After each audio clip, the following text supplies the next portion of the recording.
মা হওয়া যেমন আনন্দের এবং সাথে সাথে ঠিক তেমনই প্রত্যেকটা দিন বেদনার। কারণ হচ্ছে গিয়ে বাচ্চা যখন বড় হতে থাকে, ছোটোবেলায় তো কোনো কথা নাই, কিন্তু যখন বড় হতে থাকে বাচ্চা, তার চ্যালেঞ্জগুলো আস্তে আস্তে বাড়তে থাকে। আর যদি হয় সে টোডলার বেবি, তাহলে তো হইছে মাশাল্লাহ, মানে যুদ্ধ কাকে বলে। আমার ছেলে, তার বয়স 3.5 বছর। তো তাকে ব্যস্ত রাখার জন্য আমার যে কত কিছু টেকনিক অ্যাপ্লাই করতে হয় প্রত্যেকটা দিন। এগুলো হচ্ছে ম্যাজিক বল, তার নানু নিয়ে এসে দিয়েছে। মানে তার নানু প্রতিদিন, এখন আমরা তার নানুর বাসায় আছি, প্রত্যেক দিন একটা না একটা খেলনা কিছু না কিছু বাইরে থেকে যখন আসে তখন হচ্ছে গিয়ে নিয়ে আসে। কালকে নিয়ে আসছে ম্যাজিক বল। তাই আজকে আমি আমার ছোট্ট পুচিকে ব্যস্ত রেখেছি এই রঙিন ম্যাজিক বল দিয়ে।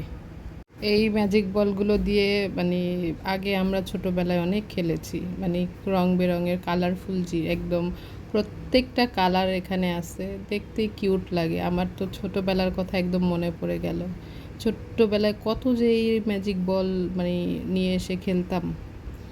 আমার তো এখনও মনে আছে যখন মা টিফিনের জন্য টাকা দিত, সেই টাকা থেকে কি করতাম, কিছু টাকা রেখে দিয়ে এরকম 2-3 প্যাকেট ম্যাজিক বল নিয়ে এসে রাত্রবেলা হচ্ছে পানির মধ্যে ভিজিয়ে রাখতাম। সকালবেলা একদম বল ফুলে বড় হয়ে যেত। ইস, কি একটা দারুণ শৈশব ছিল আমাদের।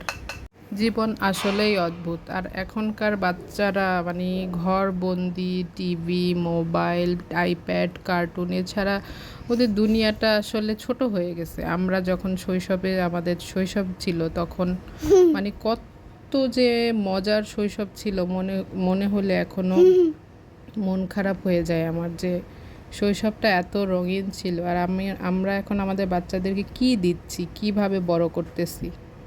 শুধু এটুকুই দোয়া, পৃথিবীর প্রত্যেকটা বাচ্চা সুস্থ থাকুক, ভালো থাকুক।